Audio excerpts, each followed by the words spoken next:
next guest on the pod is a friend we made earlier in the year during our Boston Weeks fundraiser series. During that recording, she dropped a bomb on us and shared that she currently has stage 4 breast cancer, and she's still kicking cancer's ass every day. Her daughter's an amazing hockey player, and we're wicked excited to have her back on the pod. Ann Keene, welcome back to the On the Runs podcast. What's up, Ann? Hello, I'm doing well. I am awake. I thought I needed a second coffee. I do not with that alarm. Bringing me back to college days. I can't get over when he does that. It makes my day. Yep, no coffee needed. I love it. But Ann, how have you been? It's been a while. Yeah. I'm doing well. I really can't complain. I had a really good summer. We went to I went to Ireland, so that was a lot of fun. Went to the beach a lot, cool. So that was great. And I've been slugging the miles out in the heat. So ready for the fall weather to really properly hit us. I'm ready too. So yeah, we were wondering, since the last time we talked to you, it was back in February or February or March. We were talking to you about fundraising for Boston. So it's kind of nice to get a chance to catch up and see what you've been up to and see what you're training for now these days, if you're looking forward to that excellent fall weather. Yeah, I am on the heels of the Chicago Marathon, which is less than a month away right now at this point. So I'm stoked. I'm ready to go, feeling good, knock on wood. So excited. The two of you are going to be there together. I'm going to be there. Oh, right on. We got to meet up at some point. Okay. Yes. Definitely going to organize something, because there's going to be so many. Yes, there's going to be so many pod fam out there. So I'd love to touch base with everybody. So we'll talk later. Awesome. We'll try to figure something out. Jealous. But I'm so excited you're going to be there. Cool. I'm wicked jealous. I would love to be there. I'll be in New York, but I'm pumped up because I think we'll get to Chicago and all the other worlds because you're doing some fun things. But and when we had you on last time, it was like a quick 20-minute get to know you. You're pumping the tires. Yeah. We're trying to pump the tires for the Boston Marathon. But let's dive a little deeper here. Let's get to know you better. You're from just south of Boston, but is that really where you're from? Give us a little bit of the Ann bio here. Oh, that's a good thing. Yeah. So I have lived in Massachusetts since 98. So it's been a long time, but I really say that I'm like from Michigan. So grew up in Kalamazoo and lived a bunch of places in the Midwest. So yeah, but I've been out here, met my husband in college, and we have a daughter now, and we live on the South Shore. Yeah. That's exciting. I was just in Kalamazoo this past spring. I did the Kalamazoo Anytime Marathon. I bring it up, people there's some connection. It is the weirdest thing. Anytime I mention that, it's like, oh, my aunt lives there, or out of all places, how was the marathon to Michigan? It was actually really great.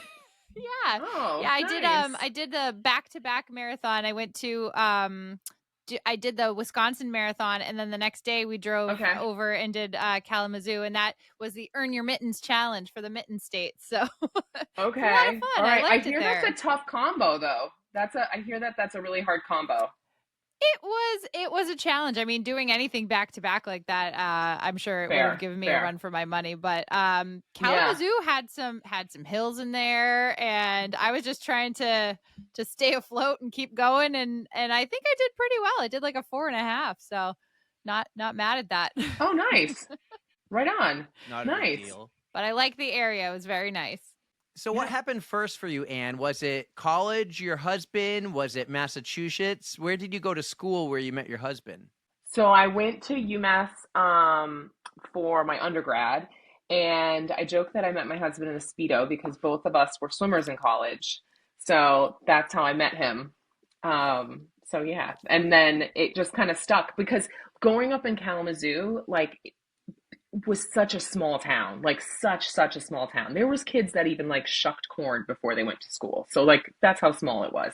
So going to UMass, which is it's rural town in its own, was oh my gosh, there's so many people here. There's so many things to do. And, you're close to other cities. And so yeah, I felt once I met my husband and, kind of ended up working in Boston after I graduated, I was like, I can't go back. And also my parents actually moved to Chicago or just outside of Chicago, when I went to college. So going home wasn't really even going home, you know?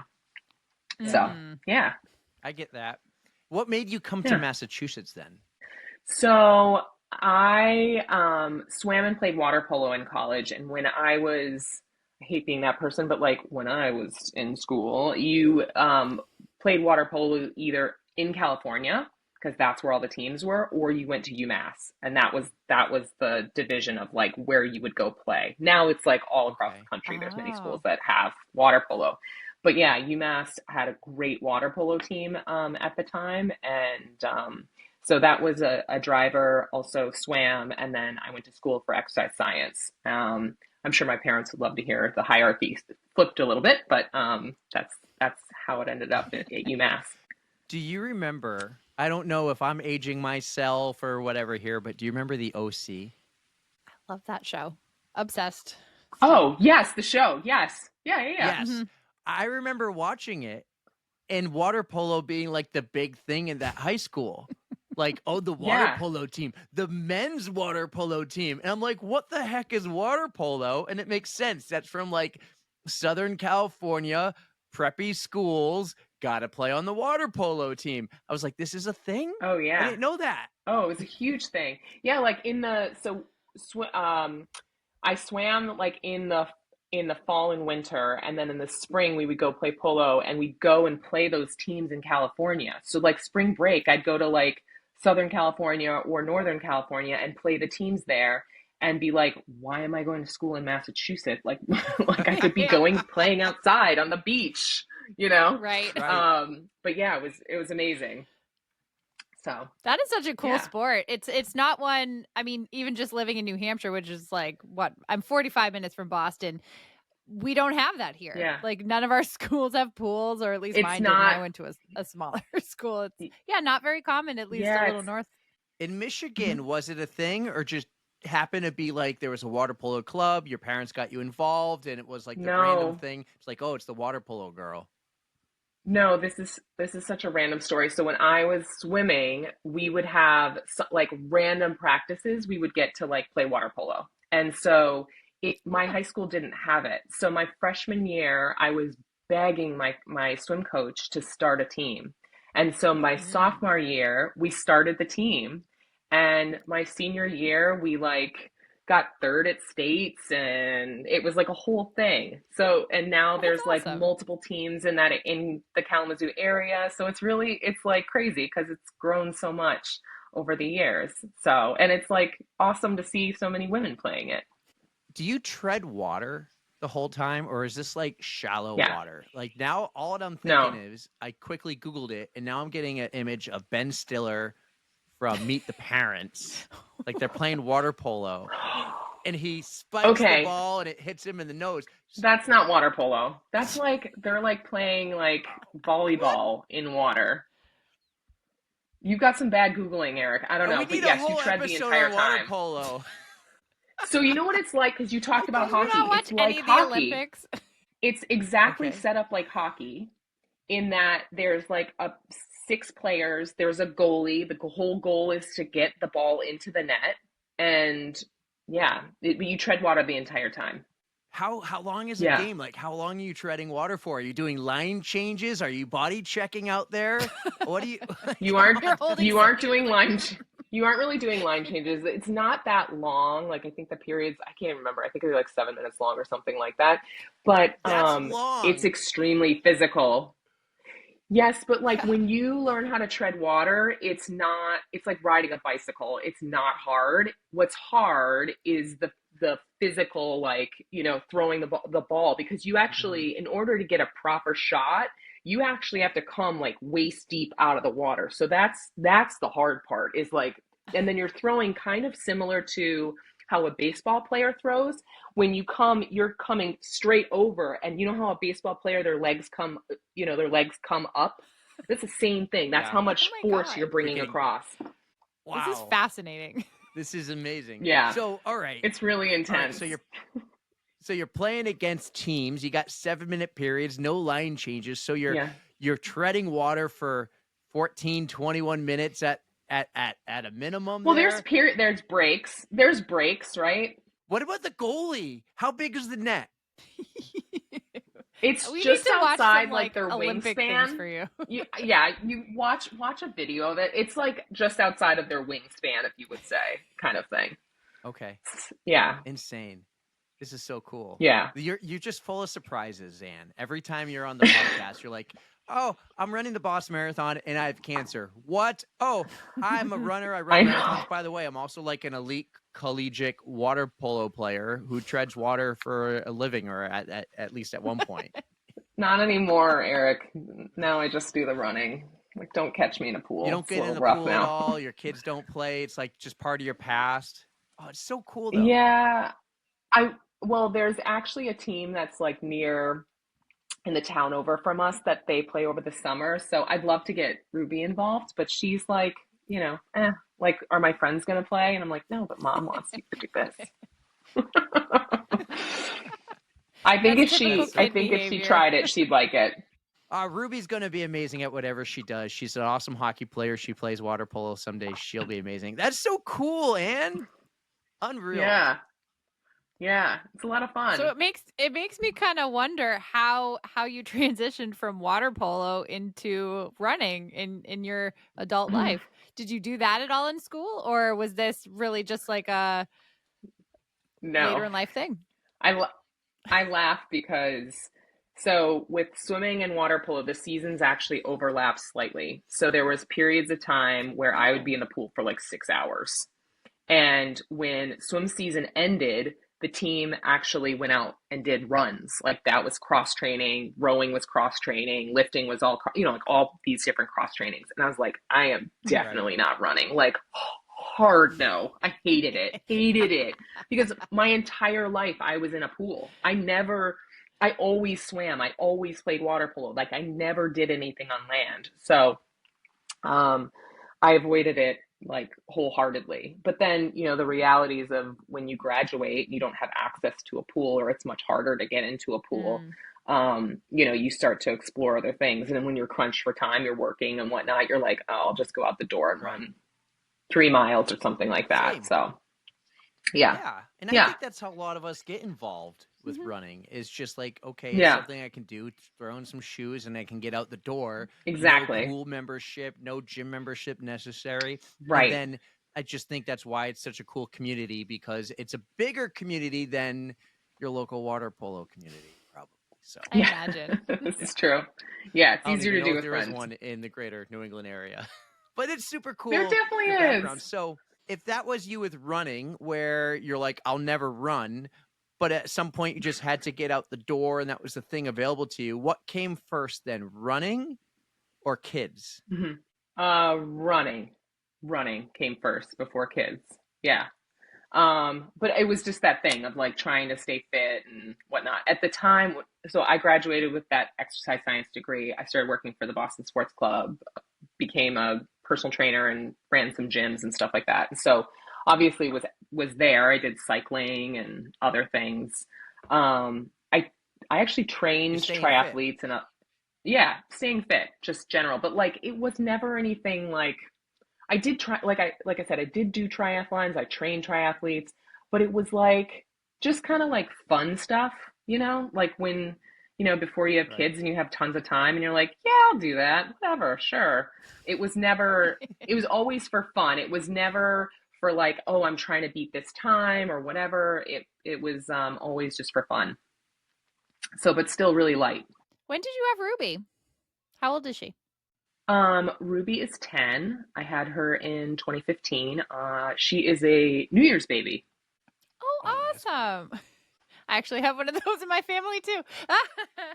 So our daughters are about a full year apart in age. My daughter's 9. She's super active in cheerleading, dance, theater. Your daughter is maybe a little tougher than mine because she's a hockey player, and I absolutely love that. Future water polo player. Right. Fingers yeah, crossed. well, maybe. But I think it was around the time you were trying to have a second baby, you were trying to get back in shape, and you got the news of breast cancer. Was at this time in your life, were you taking running seriously like you are today? And I'm not saying you're a serious runner, but like you're running marathons and you're raising thousands and hundreds of thousands of dollars. where were you at this point in your life when your daughter was born to that time when you got breast cancer? So yeah, Ruby was born in January, and about a year and a half later in June, I actually got back in the pool. Was trying to, get back in shape, and swimming was like the natural go-to for me. I mean, again, we just talked about me running, but it was like not great running. But swimming was always something that I could go to and feel comfortable with. So I was about a week in to swimming when I started to feel a pain on my sternum. And the pain was like nothing I had really felt before. So I kind of sort of shrugged it off for literally just a few days because I was like, maybe I'm just really out of shape. Like that, maybe that's the deal. But as it continued, I noticed I was like, this is more than that. And then probably by the end of the week, there was some dimpling in my breast. And so when I saw that, I was like, Oh no. I just kind of knew in my gut that something was wrong. And so I immediately called my primary care physician and was like, they brought me in. And at this point, I was 36 years old. And so they're thinking maybe there's something wrong with your heart. Maybe there's something else going on. They wanted to kind of rule out a lot of these other tests because of that pain in my sternum. And so I went Oh, through a gamut of testing, and as a result, it was stage 4, de novo. And de novo means that it's stage 4 off the bat, which means that it's breast cancer that has spread to other places. So that pain in my sternum, that was actually the breast cancer in my bones. It's also in my oh my liver, gosh. it's in my um, lymph nodes, and even in my lungs. So that's how I found out. Oh And no. that's like no warning there. It's not like, oh, you have stage 2 and then eventually become stage 4. You're like waiting to hear the results and right away stage 4. Yeah. Yeah. So that was through a series of tests, right? So they did, the biopsy in the breast and they found the breast cancer, but then they tested the liver spots because they wanted to make sure it wasn't liver cancer and breast cancer. So the liver basically matched up with the breast cancer. So that's how they figured Okay, that out. they were able to figure out where it started, is what you're saying. And it Mm. started in your breast and then it spread. Yes. Yes. That is just so crazy to think how just one day you start getting a pain and you said it took about a week before you got it checked out and then like just no pain or anything before that and oh my gosh. It is just Yeah. so wild to think of how you were just living your life as normal and then bam all of a sudden. Yeah, I had no family history or anything that would indicate that I should even have that checked out. Yeah, Hmm. yeah. Right. Right. So what's the first couple things that process through your mind? You just had a daughter. She's one. To many of us, when you hear, if you're not educated, I'll say, when you hear stage 4, you think terminal. We've learned in doing this series a couple years now that that's not necessarily the case. Like you can Mhm. live your life with cancer, just in your case and in a few others, it doesn't go away. We did have one friend who had metastatic breast cancer, and I just think Mhm. that's where it spread throughout her bones. Is Mhm. yours the same or a little different than metastatic? It is the same. Stage 4 basically means metastatic, means de novo is just the indicator of like when you're diagnosed that it was stage 4 immediately, whereas some people do have that progression where they start out with an earlier stage and it does spread. Um, and that's because, Mm. it could be a variety of different reasons on why that it spreads. You're right in the sense that people are living longer because of treatment opportunities and other types of medicine. But it does not mean that we will ever be cured of it. And what kind of treatment are you going through currently? Are you still currently doing a certain treatment or do they have you doing like rounds of chemo and I don't know a whole lot about the process. So if you want to fill us in, I would really appreciate it just getting a little more knowledge on the subject. And from what I remember is you are actively in treatment, but what's the cycle? Yeah, a really good question. So, when I was diagnosed, I went on treatment immediately. Now, with breast cancer, there's tons of different types of breast cancer. Some are more aggressive, some are more receptive to treatment. It really depends. I feel very fortunate and lucky that my cancer is one that there are a lot of treatment options. And it also is really receptive to treatment in general. So when I was started, I was on treatment every week, and that treatment was really hard. Physically, like we can just talk about the emotional and mental side effects as its own beast, because a lot of people don't even think about that when they talk about treatment. But physically, that lost my hair, was really sick. And what happens with treatment, especially with metastatic treatment, is that one of two things happens. You stay on the treatment, and if it's working, great. If you end up having side effects that become too significant, where you need to stop the treatment, right? You have problems with your heart. So I get echocardiograms every 4 months because the treatment is so toxic that some people, their heart actually can't manage it. Or in my case, the side effects were actually neuropathy. So I lost feeling all the way through to my elbows, and it started to go from my feet up and up. And so what happens is they basically say, okay, we need to change your treatment plan. We're going to put you on something else. So that's one option. The other option is that the treatment actually doesn't work, meaning that your cancer continues to grow and continue to spread, in which case you need to change the treatment option. So in my case, it was the neuropathy, because future treatment options could also have neuropathy as a side effect. And neuropathy, if it goes far enough, it's going to vital organs. And it doesn't always mean that if you come off of that treatment, that you regain the feeling and whatnot. So we dropped one medicine off, the really, really toxic one that was causing my hair loss and a lot of the other side effects. And so I have been on that same treatment, and I am now just over 9 years of being on that same treatment, which is also extremely rare that people stay on the same treatment for as long as I have. Some people, they continue to have, situations or whatever come up, but I've been on the same treatment ever since. And now, sorry, you asked a question about how the cycle. It's working. It's working. Now I go in every 3 weeks for that medicine. Is it like a one-day thing, or is it like, I know some people who might get treatment, the treatment is a week in length, and then you go 3 weeks later. How's that? Yeah. So it sounds so crazy to say this now, but like I drive myself in. I go and sit in the chair. First up, I have labs, so they come and take my blood, and then I head up to the 9th floor. Once the labs are all cleared by my doctor, then I get my medicine, and that's usually taken over the course of an hour. It's like 2 IV bags that I get. There's other meds that I also get occasionally, like I have, because it's in my bones, they also give me a medicine specific for my bones every 6 months. That's another 15 minutes, but that's really not that big of a deal. What's really cool though, this is going to sound weird that I think this is cool, but with future treatments, evolution of the application of the medicine. So I have always gotten this medicine via an IV, which is in my port. So I have a little thing that they can access that goes directly into my bloodstream.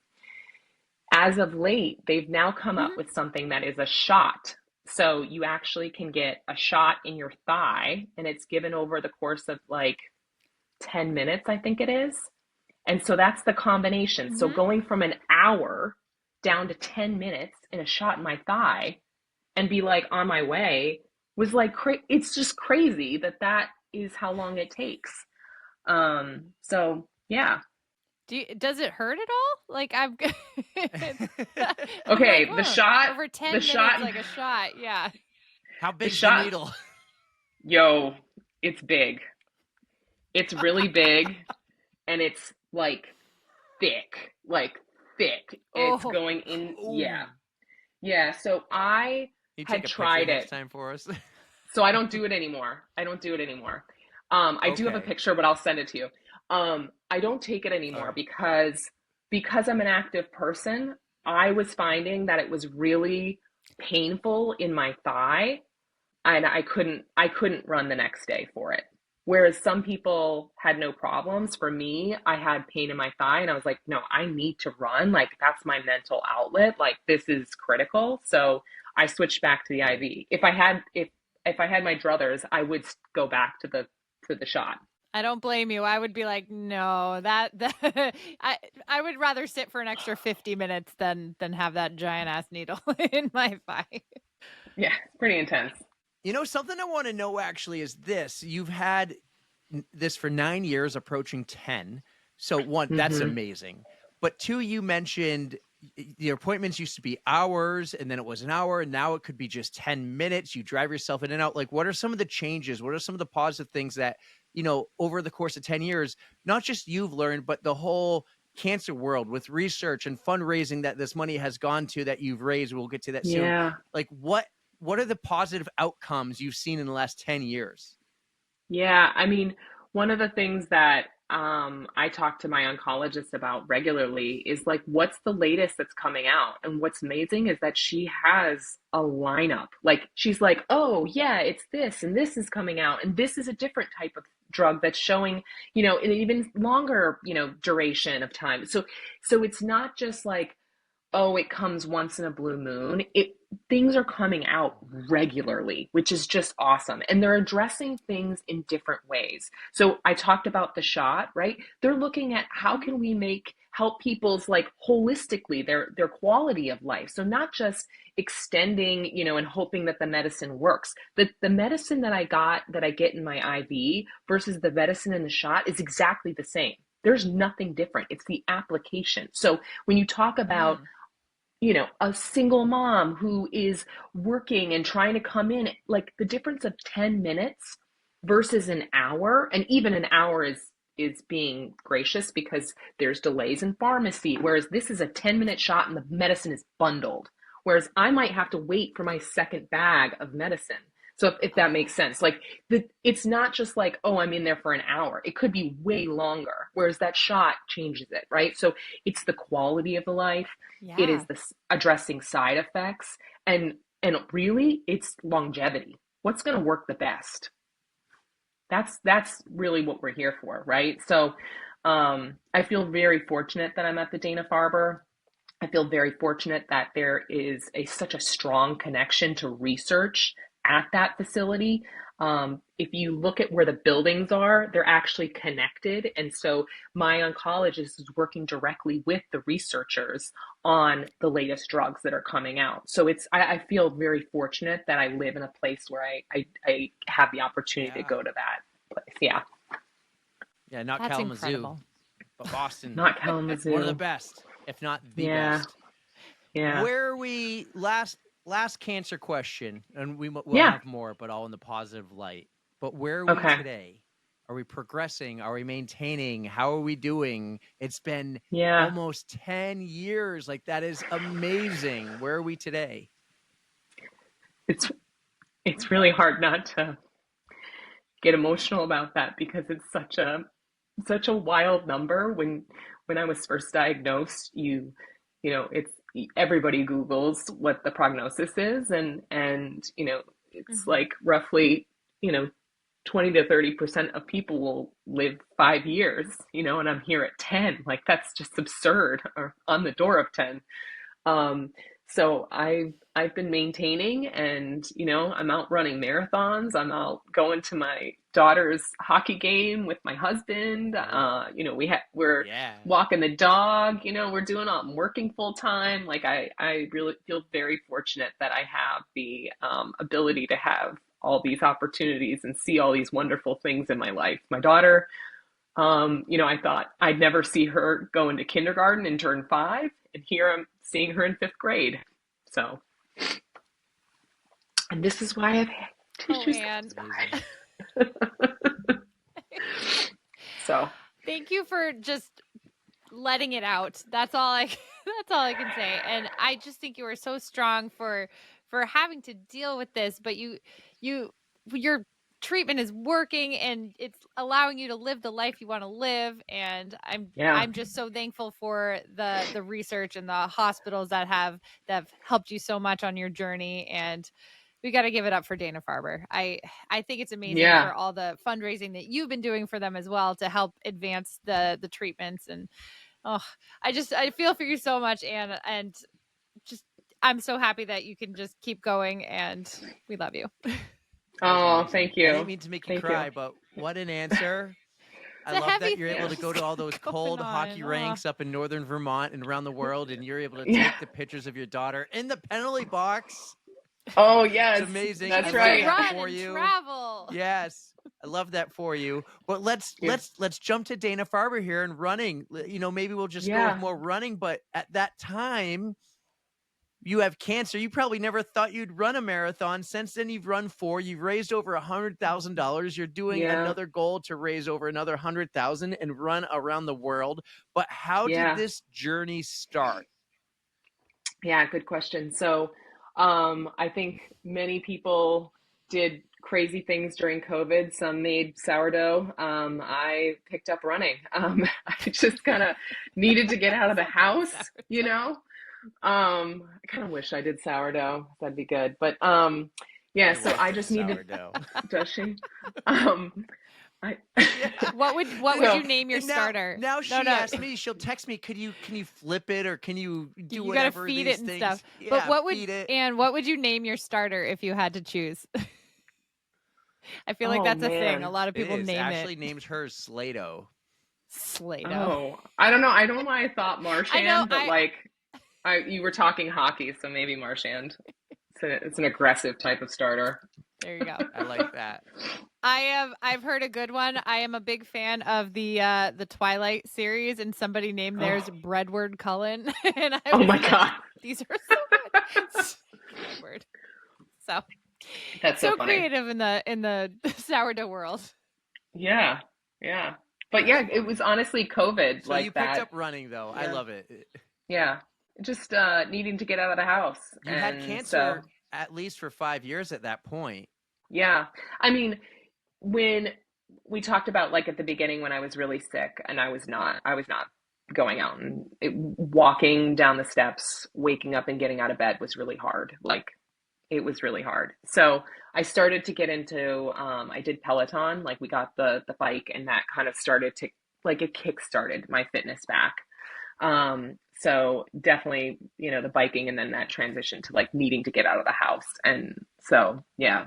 But then I was running with one of my daughter's friends' mothers, and started to just talk about it because she was a marathoner. She had done a couple, and I was just like, what if we do it? And then I was immediately go to the place of can I actually do it? I've got this in my bones. Is this safe for me to do? And so I had the conversation with my oncologist, and she was like, you definitely can do it.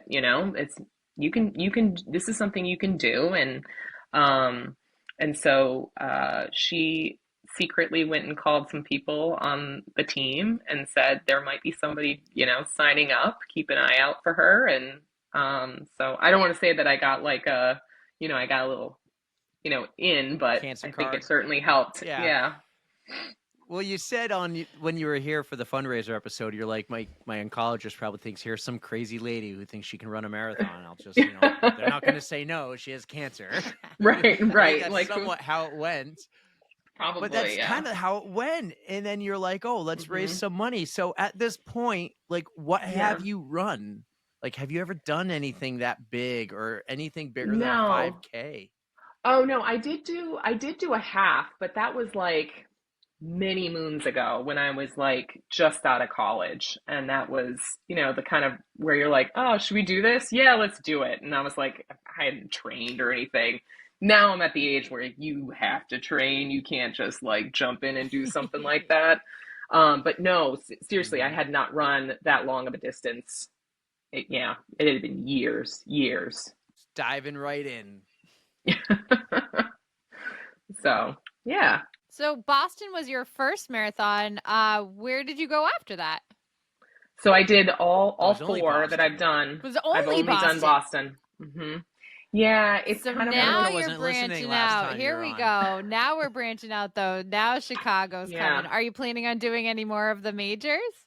I'm doing them all. I'm doing all world majors. So I've got Chicago obviously coming up, and Yeah, then baby. yeah, all six.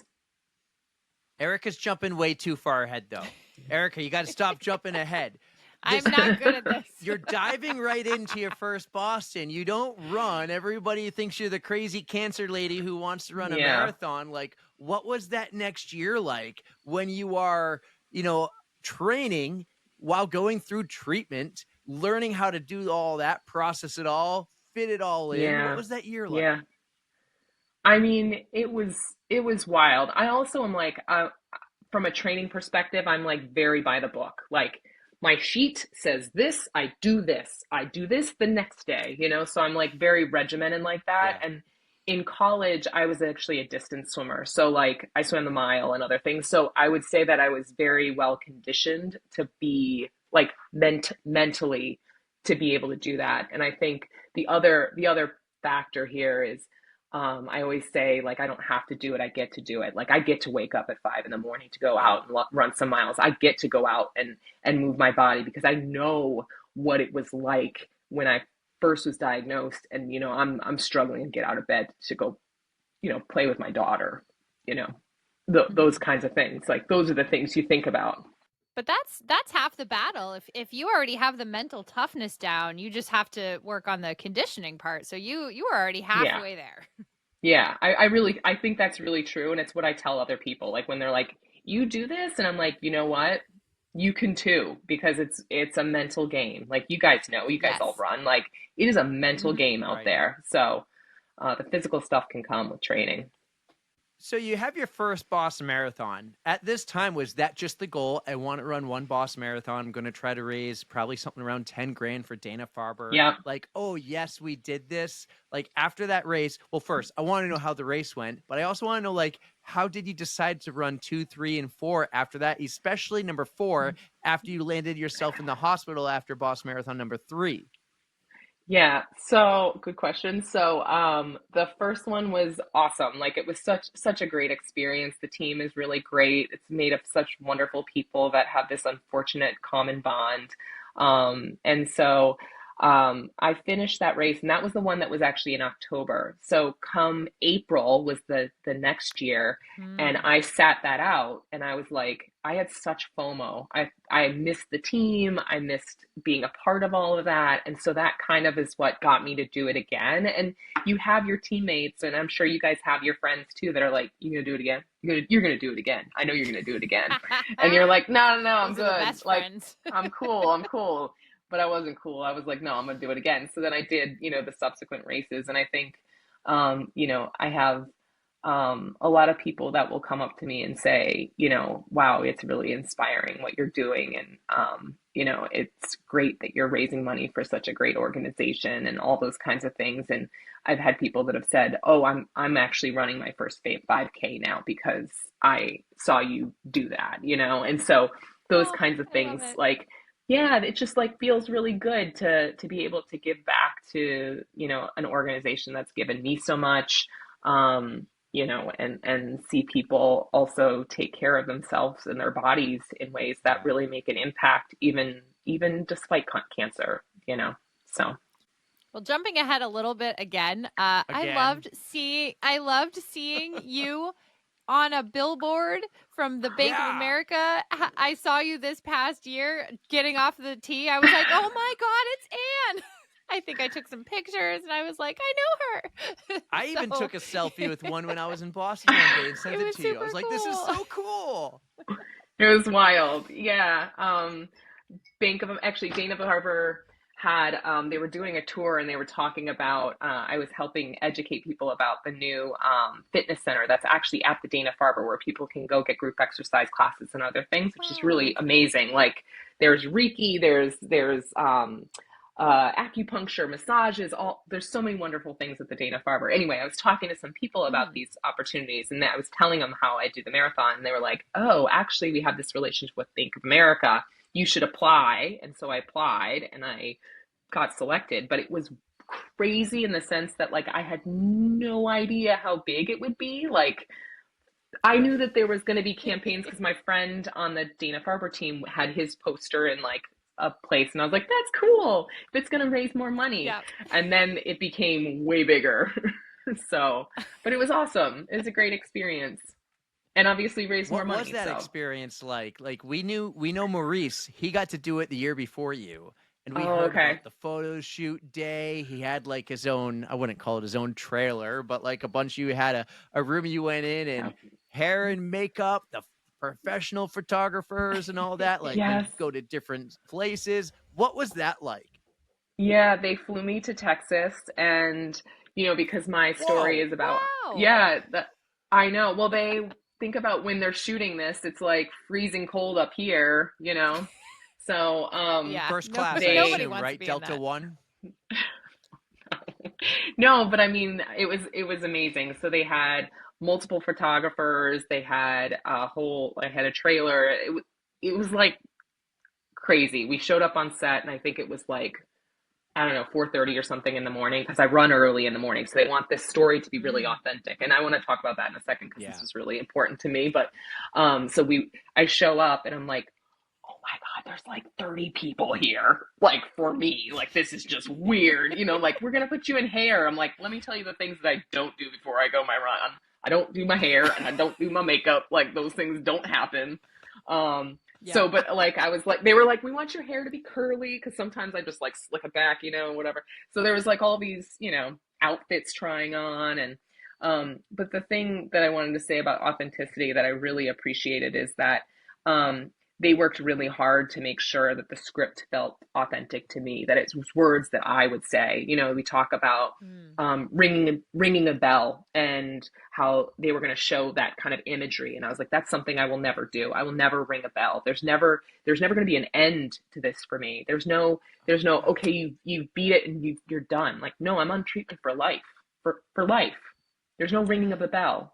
I don't like the battle language. I don't like um saying I'm fighting or anything like that. I'm not doing anything different. I'm showing up to my treatment appointments and taking the medicine exactly like my doctor says.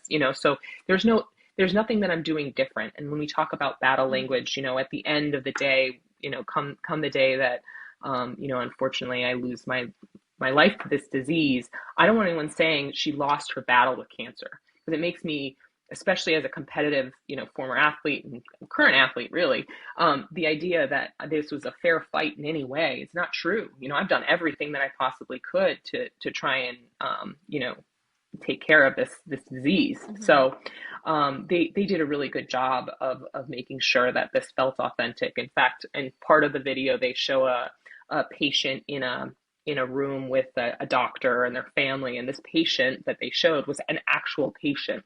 The doctor they showed was an actual doctor. So they really did a good job in making that feel authentic and true, because that's exactly how I'm living. So Mm-hmm.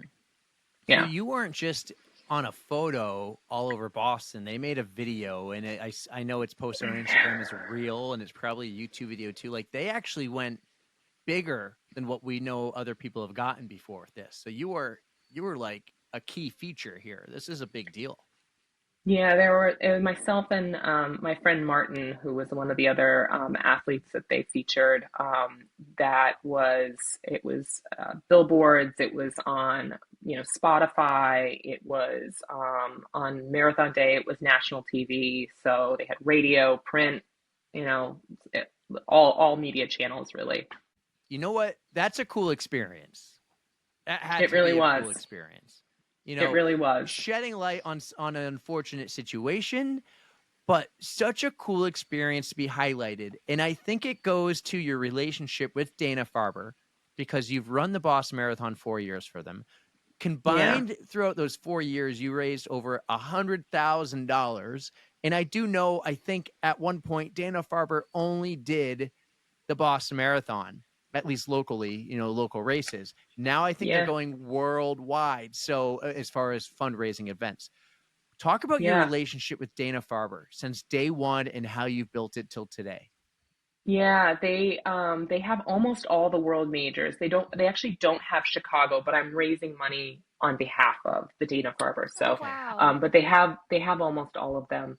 The people are absolutely wonderful to work with. They are just the nicest humans in general. They're very accommodating. There's so many wonderful opportunities going to the Red Sox game or other things that they offer to the team members that are participating in the race. And there's wonderful volunteers, that come out for the long runs. That I have a friend who she wears like the blow up costumes. She comes. She does. She didn't run last year, but she's part of it. So it's a really big family from staff all the way through to the team itself. And there's even when I go in for my infusion appointments, like those nurses and doctors, they know about it. They're like cheering you on too. So it really feels like a family.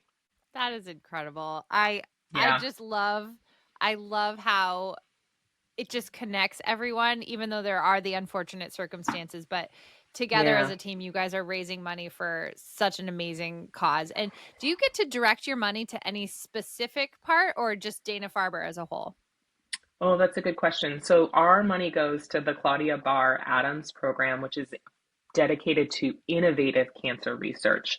And so that is really, and I was lucky enough, I actually got to see a tour of where they do the research. But it's really in innovative cancer research, which obviously, mine is breast cancer, but the treatments that they're doing or the things that they're working on for breast cancer have impacts on lung cancer and brain cancer, et Mm, cetera. So there's a lot of times where certain medicines might have applications across cancers. So good point. I feel really fortunate that that's where the money's going to. What do they think about you?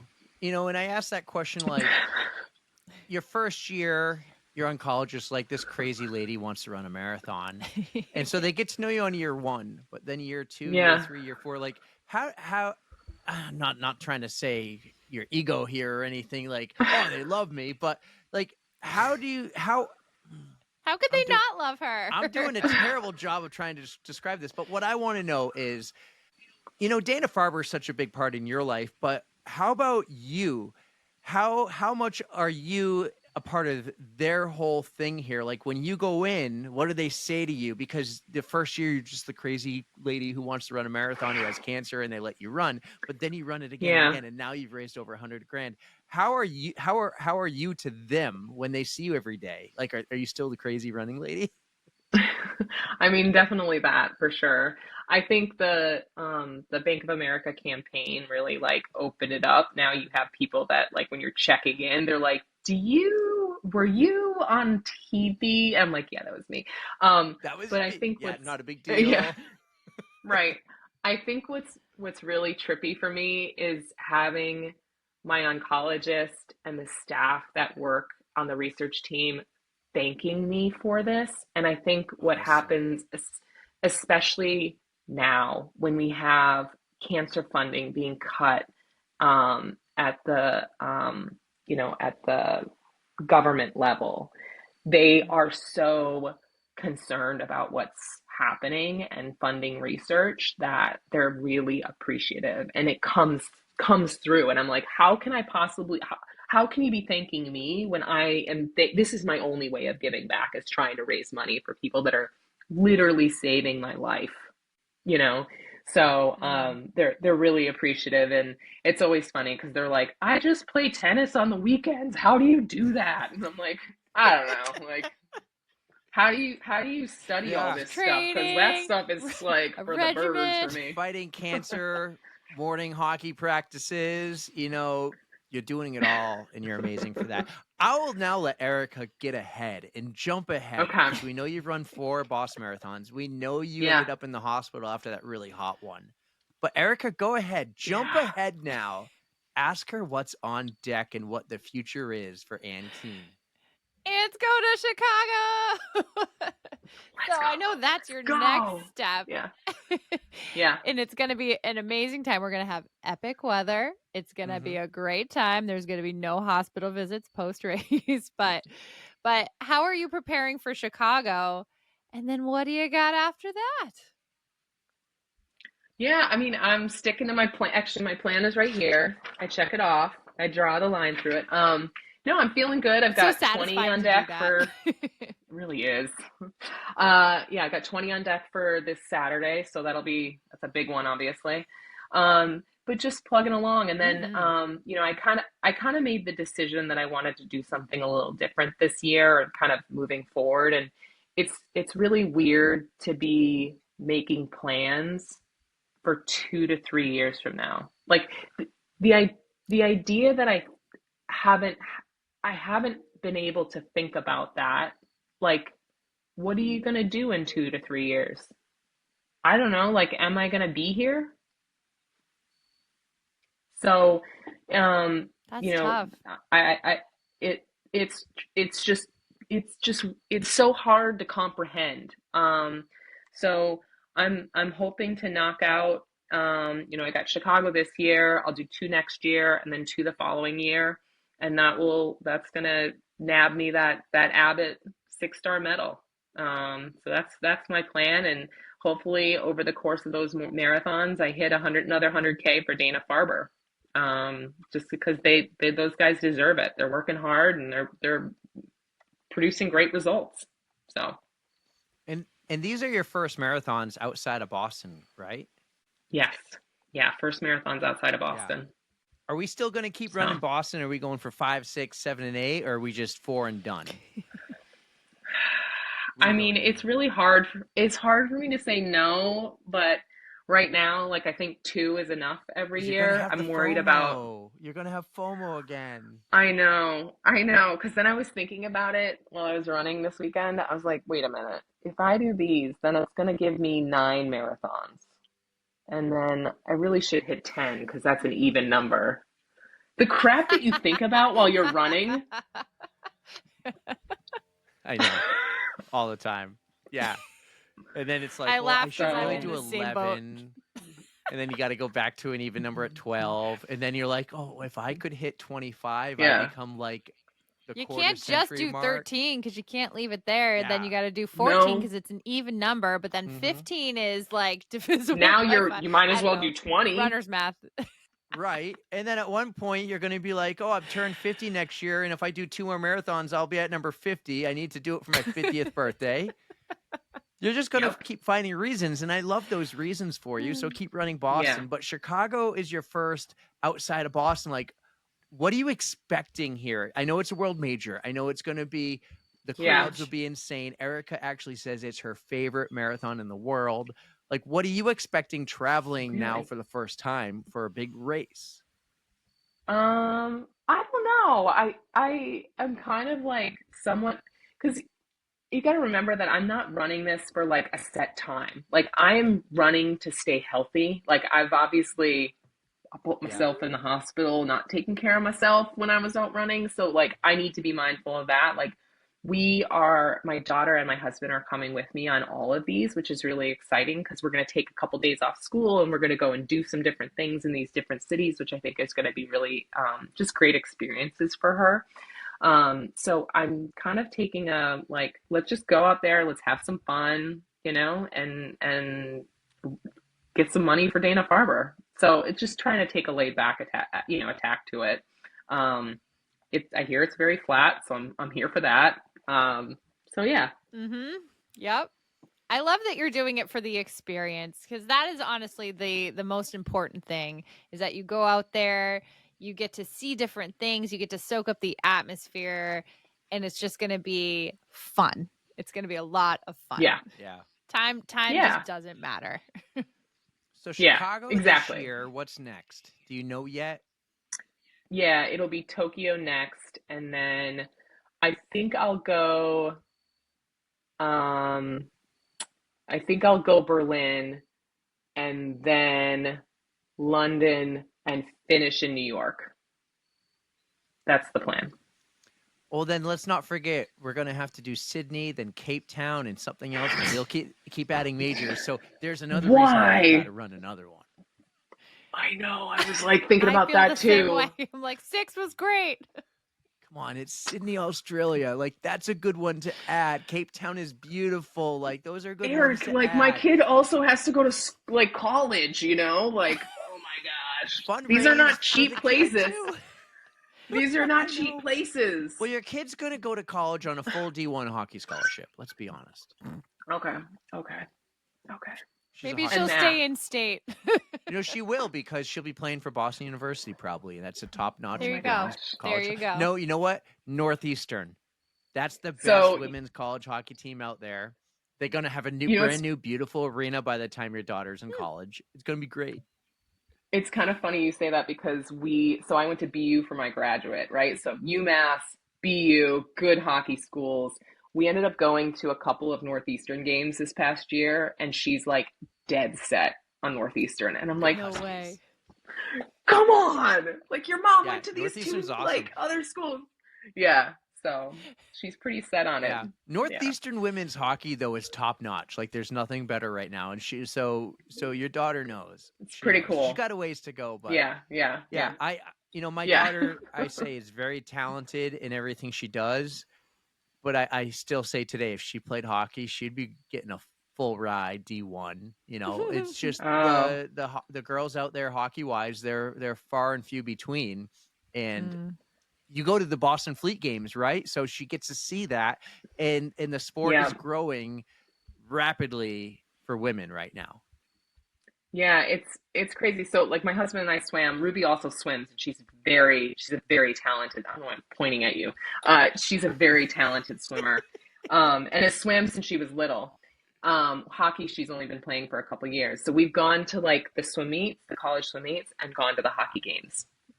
Which do you think is a more exciting sport? People banging on glass, they're playing rally music. I'm like, Yeah. why don't they have that at swim meets? They should have that. Where's the Def Leppard? Like, you know, we need all that.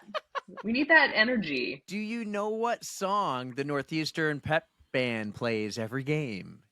They play Stacy's Mom Has Got It Going On. It's Yes, just the yes, they do. atmosphere No at the way. game. Yes. Yes, It's just the they atmosphere. do. And the whole crowd just sings it. It's so fun. It is. I love it. That was such a wild thing when I went to my first game. I was like, I'm sorry, are they playing a song I actually know for like current college students and everybody knows this song? Like, I had no idea that was a thing until I went. It's awesome. You should go to the Bean Pot when the men's team plays at the Garden. We and they did. play that. It's We went Next- to the men's next- Bean Pot I go Bean every Pot year. game. We need Yeah. to go and we need to meet there. Oh, I won tickets and I was like, "What? This is amazing!" Yeah. So we went and Yeah. took Ruby and her friend. It was awesome. Yeah. It's amazing. You're such a great mom. Yeah. You do all that. You take pictures of her like I just knew you were when you told me last time. She got a penalty. She tripped a girl. I was so happy, and I ran to the penalty box and I took a picture. And I was like, yes. That's the Because best. that's my Her first penalty. like Click. water. Yeah, my water polo player aggressiveness coming out. Like that's seeing that in action. I'm like, yes, she can be aggressive out there. You know, it's hard when you first start. Amazing. You know, you kind of like a little bit like this, but now she's pushing it a little bit. So it's awesome. All right. Love it. Love it. Oh, I'm just happy. It seems like she's having fun. It seems like you're kicking ass in life Yeah. and just doing a Yeah. great job. We're not done though. Okay. We could probably have thousands of more questions, but we have a couple really big important questions we need to ask you. Okay. These are like some of the hardest questions you will ever get. I don't know if you listen to every episode, but everybody gets these questions. I know which ones I know what you're Don't- talking about. Yeah. Okay. All right. So mine, Go. He's no stranger. the first one, you get to take a +1 to our On the Runs pasta dinner. Now, I've changed it up a little bit in recent months. You can't Okay. bring anyone in your family, but you can bring Oh. anyone in the world, alive or dead. Who are you going to take? I can't take anyone in my family. Can I take my neighbor friend, my homie, or Well, no? actually, that's too close. I got to remember can my take own your homie. rules. You can take a family member who has passed away. Oh. I'd take my father-in-law. Oh, that's Hmm. cool. Tell Yeah. us What's his about him. His name is Coleman, and he passed in May, and he was such a a big supporter of mine. Um, so he was always cheering me on for our races, and he, loves all his grandkids dearly, and so always wanted to know about um, Ruby and how her hockey games were, and he was like a big fan of like women's sports, like loved watching Yes. women's Connecticut, Yes. Connecticut basketball. So yeah, Hell That's yeah, awesome. Coleman. He's got a seat at Yeah. the table. It's a good name Yeah. too. I like that name. All right, Anne, it's my turn for our wonderful question. Okay. We have a Spotify playlist, and we like to invite our Yeah. guests to add something that pumps you up, that's going to get other runners off the couch and out on the street. Is there something you would like to add to this list? Yeah, I love Kesha's Raising Hell. That song is a good one. I love Kesha. Yeah, which is kind of unexpected. Yeah. Perfect addition. That is a great song. I get to drive my daughter to school, which is the coolest thing. I drive the kids to school. There's no like you just watch them out the window, wait for the school bus. It's like a 20-minute drive. 22 Okay. actually. And Oh, nice. sometimes we listen to a podcast, sometimes we listen to music, and what's really neat is sometimes we'll listen to music she wants to hear. Maybe something from the Barbie soundtrack, like some Dua Lipa, maybe some Lady Gaga. But when you do the smart shuffle on Spotify, it always seems to find Kesha. Whenever we're listening to what Adeline wants to hear, it finds some Kesha in there. And she's always like, who's this? And I go, oh, this girl's been around for like 20 years now. She's pretty cool. Yeah. Like, I went to college on this music. And she goes, You gotta play her TikTok. She thought she was a new artist because of TikTok, because of the song TikTok on the Yeah. That was a banger. Like, it still is a banger. She's like, it must be about TikTok. And I'm like, no, it's not. This It's is not, the original TikTok. It's so funny that you say this because my daughter will use my phone to like play music, and when we have like a little shower speaker for her shower or whatever. And so in the morning I listen to NPR because I'm that person. And so I had left my phone downstairs and it was going through the speaker upstairs here. And she was like, I was trying to play some music instead of that NPR, but Mom, your playlist, that running playlist, there's a lot of swears on it. And I'm like, like the thing is all explicit. Like it's all explicit, like there's no safe stuff out there. So yeah, I kept hearing it. And yeah, I kept hearing it. I'm like, why does she keep, there's like different song. It's because they were all swears. Hit the swear next. Hit the swear next. Well, at least she's hitting it's next. so cute. Yeah. I know. She's like, oh, I can't listen She's a to good this. kid. Next. Yeah. Oh man. Yeah. She's a good kid. You're good. Yeah. You're great parents. You're an amazing runner. You raise hundreds of thousands of dollars. Doing You're so something much else, good. Keene. So much good. Yeah. Yeah. I'm really lucky. I'm lucky. I really am. We're lucky to know you. We're lucky to have you on our pod fam. This was great. Thank you. Let's pump the tires for one more thing, actually.